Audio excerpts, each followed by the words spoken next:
तो hello guys, मेरा नाम है प्रिंस और आप देख रहे हैं एनिमे समीक्षा। चलिए वीडियो को स्टार्ट करते हैं। तो एपिसोड के स्टार्ट में हम देखते हैं कि स्टैनली का प्लेन खराब हो जाता है, तो वो रेडियो पर ब्रोडी से उसको ठीक करने के इंस्ट्रक्शंस ले रहे होते हैं और उनके रेडियो के सिग्नल्स को देखकर ऊक्यो बोलता है कि वो सभी तो बिना कोड के डायरेक्टली बात कर रहे हैं। तो सेंकू कहता है कि क्यों ना हम भी उन्हें ज्वाइन कर ले, और ये बोलकर वो कॉर्न सिटी की टीम को रेडियो पर बोलता है कि तुम्हारे लिए एक मिशन है। हमारे ग्राउंड जीरो तक पहुंचने तक तुम्हें उस पेट्रिफिकेशन डिवाइस मेडुसा को ढूंढकर ये पता करना होगा कि वो कैसे बना है। नेक्स्ट सीन में हम देखते हैं कि कुछ लोग पानी में उस मेडुसा को ढूंढ रहे होते हैं। तभी होमुरा याद करती है कि स्टैनली ने उसे कहां पर गिराया था, और फिर वो पानी में जंप करके उसी जगह पर जाने लगती है। और फिर वो देखती है कि रिवर का पानी काफी ज्यादा शांत है, तो ये देखकर वो उस लोकेशन पर सीधा नीचे जाती है और वहां उसे वो मेडुसा मिल जाती है। हम देखते हैं कि वो मेडुसा को ऊपर ले आती है और ऊपर हानादा ब्रोडी से बोलती है कि हम यहाँ कॉर्न सिटी में 10 लाख लोगों को रिवाइव करने वाले हैं, तो उनमें से जरूर कुछ बीमार हो जाएंगे या फिर वो इंजर्ड हो जाएंगे। तो अगर हम समझ गए कि मेडुसा कैसे काम करती है तो हमारे पास हमारा डॉक्टर यानी कि डॉक्टर स्टोन होगा।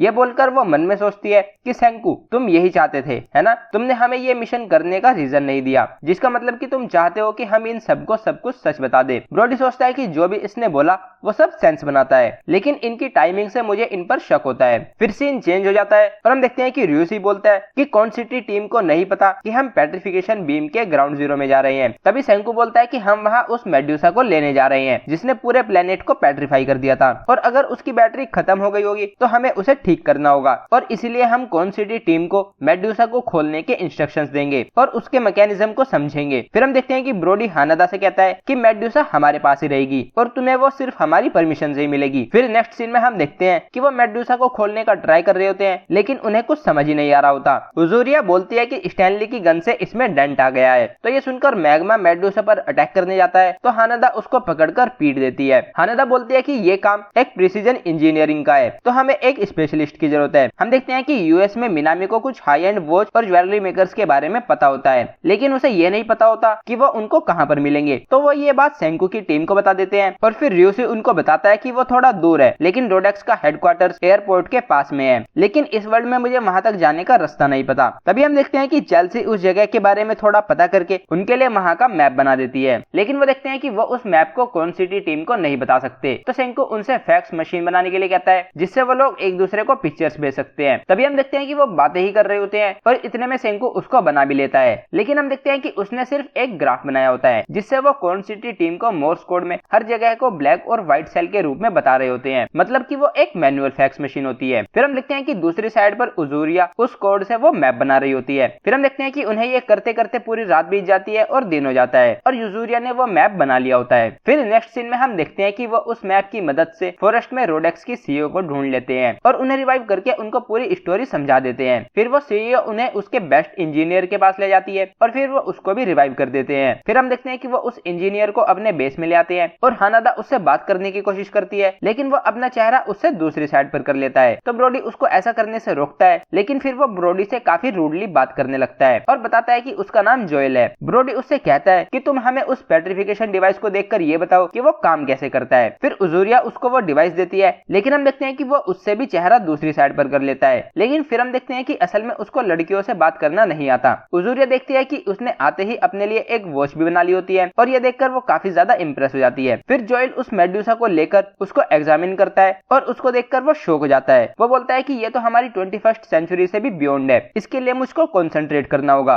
वो उनसे कहता है कि तुम उसको देख तो सकते हो, लेकिन तुम्हें शांत रहना होगा। फिर सीन चेंज होता है और हम देखते हैं कि जोएल मेडुसा को एग्जामिन कर रहा होता है और वो देखता है कि उसका हर पार्ट सॉलिड होता है, जैसे कि उसको 3D से प्रिंट किया गया हो। जोएल देखता है कि उसका पूरा सर्किट ग्लास या फिर किसी मिनरल से बना होता है। जोएल कहता है कि ये बिल्कुल एक वॉच जैसा है, इसके हर पार्ट का एक अलग पर्पस है। फिर वो उसके सेंटर में एक डायमंड को देखता है और वो ये बात सेंकू को बता देते हैं। फिर जोएल बोलता है कि अगर ये बैटरी जैसा है जो समय के साथ डिस्चार्ज हो जाती है, तो इसको निकाल कर वापस डालने से, और फिर वो ऐसा ही करता है और वो देखता है कि वो पेट्रिफिकेशन डिवाइस ठीक हो जाता है। यह देखकर उसको याद आता है कि हानादा ने उसको बताया था कि अगर वो पेट्रिफिकेशन डिवाइस ठीक हो गया तो उसको एक्टिवेट करने के लिए उसे टाइम और एरिया ऑफ इफेक्ट को बोलना होगा, और हानादा ने उसको ऐसा करने से मना किया होता है। लेकिन हम देखते हैं कि जोएल उसको एक्टिवेट कर देता है और 1 मिनट और 1 सेकंड का टाइम बोलता है, जिससे वो पेट्रीफाई हो जाता है। फिर हम देखते हैं कि वो जोएल को रिवाइव कर देते हैं और फिर जोएल उनको बताता है कि वो एक लास्ट बार यूज होने जितना ही चार्ज हुआ था। ब्रोडी बोलता है कि इसका मतलब अब ये हमारे किसी काम का नहीं। तो वो उससे कहता है कि तुमने एक प्रोफेशनल को हायर किया है, तो मैं अपना काम पूरा करके रहूंगा। फिर नेक्स्ट सीन में हम देखते हैं कि सेंको और उसकी टीम एंडीज माउंटेन पर एक जगह रुके हुए होते हैं और उन्होंने वहाँ पर अपना कैंप लगाया होता है। फिर वो खाना खा रहे होते हैं और ह्योगो बोलता है कि हमारे पास ज्यादा समय नहीं है। स्टैनली और उसकी टीम ने वो प्लेन रिपेयर कर लिया होगा। सेंकू बोलता है कि हमें बस अमेज़न रेन फॉरेस्ट तक पहुंचना है। वहाँ के काफी लंबे ट्रीज एक नेचुरल बैरियर का काम करते हैं और कोई भी प्लेन वहाँ पर लैंड नहीं कर सकता। टाइलर उससे पूछता है कि हमें वहाँ पहुंचने के लिए और कितनी दूर जाना है, तो चेल्सी उनको बताती है कि वो एंडीज माउंटेन को पार करके उस डेंस फॉरेस्ट में पहुंच जाएंगे। वो उससे पूछते हैं कि क्या तुम श्योर हो, क्योंकि ये जगह कई हजार साल बाद डेजर्ट बन चुकी है। तो चेल्सी कहती है कि हाँ, और फिर उनसे पूछती है कि क्या जापान में पहले से ज्यादा स्नो हुई थी। तो ये सुनकर वो सभी शॉक हो जाते हैं और उससे पूछते हैं कि तुम्हें कैसे पता। तो वो उनको बताती है कि ह्यूमैनिटी के पेट्रीफाई होने की वजह से ग्लोबल वार्मिंग स्लो हो गई और साउदर्न ओशन ऊपर की ओर बढ़ने लगा। क्रोम कहता है कि मुझे कुछ समझ नहीं आ रहा कि तुम क्या बात कर रही हो। तो वो उनको बताती है कि जब पानी ठंडा होता है तो हीट आकर हवा को इस तरह से शेक करती है और सारी कोल्ड एयर नॉर्थ से वहां पर आ जाती है। जेनो उनको आसान शब्दों में बताता है कि जब साउथ अमेरिका में पानी ठंडा होता है तो जापान में स्नो होती है। फिर सेंकू बोलता है कि जब ओशन कोल्ड होते हैं तो वो ज्यादा इवेपोरेट नहीं होते और बारिश नहीं होती और इसीलिए वो एरिया डिजर्ट बन गया है। चेल्सी कहती है कि लेकिन वो माउंटेन सभी चीजों को वहां से सेपरेट रखते हैं, तो इससे कोई फर्क नहीं पड़ता कि ओशन में क्या हो रहा है, जिसका मतलब कि जब हम उन माउंटेन्स को पार कर लेंगे तो हम जंगल में आ जाएंगे। फिर चेल्सी कहती है कि हम अपनी पोजीशंस को भी बदलेंगे और फिर वो लूना से पूछती है कि तुम्हारा वेट कितना है। तो ये सुनकर वो काफी ज्यादा शॉक हो जाती है, लेकिन फिर वो बोलती है कि उसका वजन लगभग 90 पाउंड है, मतलब कि लगभग 40 किलो। चेल्सी कहती है कि नहीं, मुझे सच सच बताओ। सेंको कहता है कि तुम चाहती हो कि सभी बाइक्स पर वजन बराबर रहे, क्योंकि ज्यादा भारी ग्रुप माउंटेन्स को क्लाइंब करते हुए अटक सकता है। फिर लूना चेल्सी से कहती है कि मैं बस गेस कर रही हूँ, लेकिन मुझको लगता है कि मैं और सेंको एक अच्छा बैलेंस बनाएंगे। ये देखकर चेल्सी बोलती है कि तो इसका मतलब लूना को सेंको के लिए फीलिंग्स है। लूना बोलती है कि हम ऑलरेडी रिलेशनशिप में हैं। तो ये सुनकर बाकी सभी शॉक हो जाते हैं, लेकिन फिर वो सभी समझ जाते हैं कि सेंको ने सिर्फ अपने फायदे के लिए ही हाँ बोला होगा और वो सच में रिलेशनशिप में नहीं है। फिर सेंको उन सभी से कहता है कि हम इस स्टोन वर्ल्ड में कई सालों से रह रहे हैं, तो हमारा वजन जरूर बदल गया होगा। हम देखते हैं कि इतने में सेंको ने एक वजन नापने की मशीन बना दी होती है और फिर सेंको उनको बताता है कि जैसे ही मैं अनपेट्रीफाई हुआ था, मैंने अपनी हाइट का यूज करके एक रूलर बनाया था और वो 171 सेंटीमीटर थी। फिर वो उनको बताता है कि 10 बाय 10 बाय 10 सेंटीमीटर की एक क्रेट से तुमको एग्जैक्टली 1 किलो वाटर मिलता है। फिर हम देखते हैं कि वो सभी उससे अपना वेट चेक कर लेते हैं और फिर वो सभी आपस में पोजीशंस को स्वैप कर लेते हैं, जिसमें पहली बाइक पर सेंको, रियूसी और क्रोम, दूसरी बाइक पर टाइजू, कोहाकू और लूना, थर्ड बाइक पर चेल्सी, सुकासा और गैन, फोर्थ बाइक पर मैक्स, कार्लोस और जेनो, फिफ्थ बाइक पर उकियो, ह्योगा और कासेकी और सिक्स्थ बाइक पर फ्रांशा और स्विका होती है। फिर वो माउंटेन को क्लाइंब करना स्टार्ट कर देते हैं, लेकिन फिर हम देखते हैं कि वो एक जगह पर आकर अटक जाते हैं और वो वहां से आगे ही नहीं बढ़ पा रहे होते। तभी हम देखते हैं कि उकियो को सुनता है और उनसे बोलता है कि स्टैनली का प्लेन रिपेयर हो गया है। तो सुनकर कोहाकू बोलती है कि हमें अपनी बाइक और सामान यहीं पर छोड़कर खाली हाथ चढ़ाई करनी होगी। सेंकू कहता है कि नहीं, हम सभी कुछ अपने साथ लेकर जाएंगे। तभी हम देखते हैं कि स्टैनली का प्लेन टेक ऑफ कर जाता है। सेंकू कहता है कि उस प्लेन के खिलाफ हमारा वेपन साइंस का 3 डायमेंशनल व्हीकल रोप वे होगा और हम देखते हैं कि यहीं पर एपिसोड एंड हो जाता है। तो गाइस, ये था episode 4 of the doctor stone season 4 part 2। अगर आपको वीडियो पसंद आई है तो वीडियो को लाइक कीजिए, चैनल को सब्सक्राइब कीजिए, प्रेस कीजिए बेल आइकन को। मैं मिलता हूँ आपसे नेक्स्ट वीडियो में। Thank you.